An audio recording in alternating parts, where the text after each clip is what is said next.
Okay guys, so meron ditong nakalap tayong balita. Ito bibigyan natin reaction na si Defense Chiefs na si Secretary Gibo pinagbantaan ng China na ang sabi niya, hindi kami naduduwag sa inyong batas. Sino ang tinakot nyo? Mga China kayo, basura inyong batas. Ayun matapang na sinabihan ni Secretary Gibo ang China na ganun katapang si Gibo, no? So okay guys, no, ito ang ating bibigyan natin na reaction video, no? So kung trip niyo yung mga ganitong mga reaction video, please kung bago ka pa lang please like and subscribe muna sa ating YouTube channel bago tayo mag-upisa. And also syempre paki-subscribe kay Melbs Castle sa kanya yung video na to. Okay, umpisa na natin. Direktang inakusahan ni Defense Department Secretary Gibo Teodoro ang China. Nag-uudyok kayo ng gulo para magkagera. Yes. Bakit China? Akala nyo masisindak nyo kami? Takot nga kayo sa Filipino fisherman kaya kayo naglabas ng basurang batas. Kaya nga nung natapos na yung civilian convoy sa West Philippine Sea, 'di ba? Hindi kayo nagtataka na nagpalabas kaagad ng batas ang China na aarestuhin na ang mga Pilipinong fisherman pumapasok sa kanilang teritoryo daw nila, na inaangkin nilang teritoryo na ating teritoryo naman na sakop ng ating EEZ, Exclusive Economic Zone. Mga tanga talaga itong Chinas na to, itong mga China to. Ay nako. Yes, itong pag-aaresto sa trespassing kuno ay tinawag na basura ni Secretary Gibo. Kasunod kasi to ng... Kita mo trespassing pa raw sabi ng mga Chino na to ang mga Pilipino. Talagang walang hiya talaga to, no? Itong mga Chino na to. Civilian convoy ng mga Pilipino sa Baho de Masinloc na walang nagawa ang mga Chinese. Di ma-water cannon.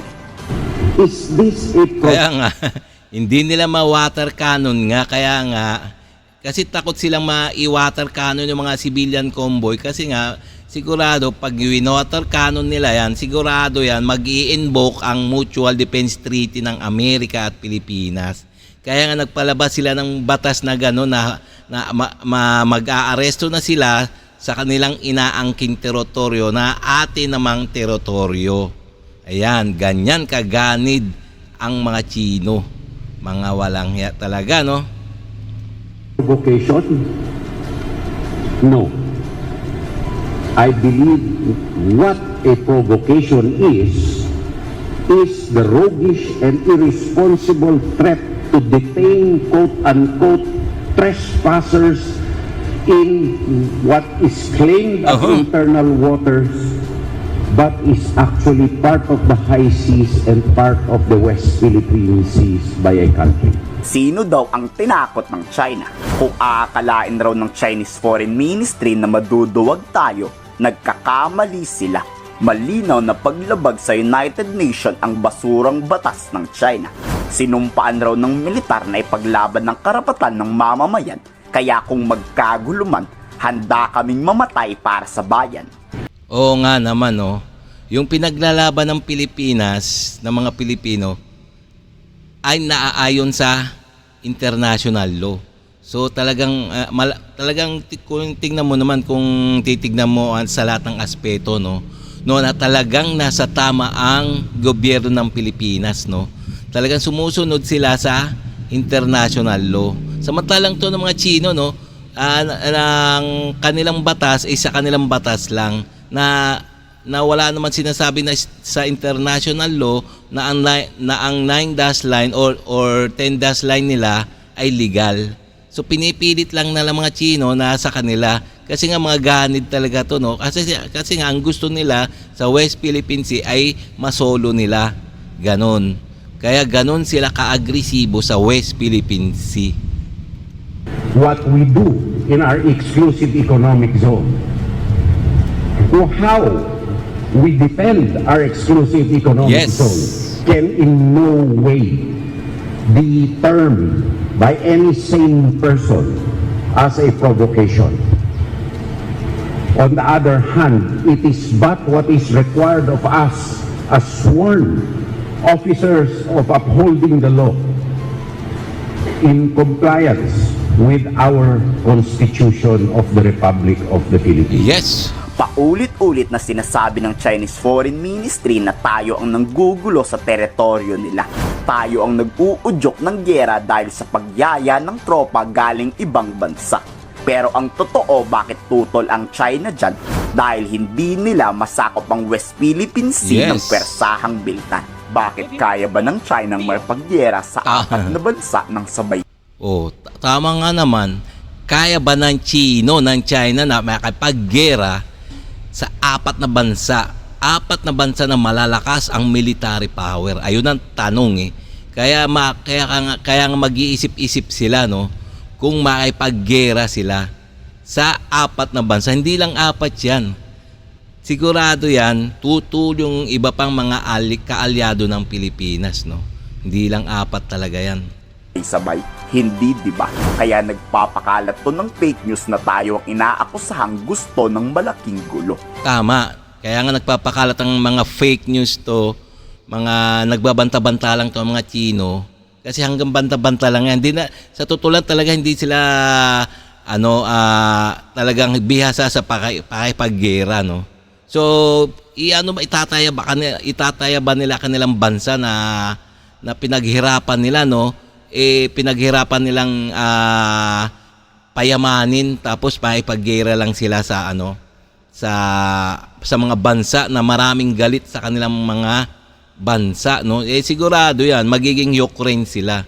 Dapa yung buong syudad.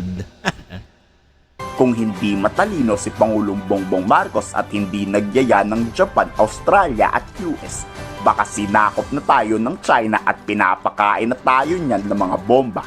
Turning these cooperative activities with like-minded nations as a containment or a provocation is disinformation and evidence of paranoia of a closed political system.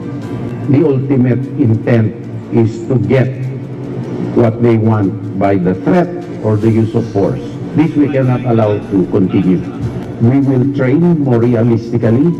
There will be more maritime cooperative Yes. activity Mhm. between us and like-minded nations.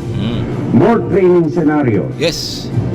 More interoperability exercises involving also our civilian. Pero kung umabot man sa malaking Yes. gulo na wag naman sana, handa ba kayong tumulong sa giyera kahit papaano man lang? Ikomento sa baba ang iyong salo.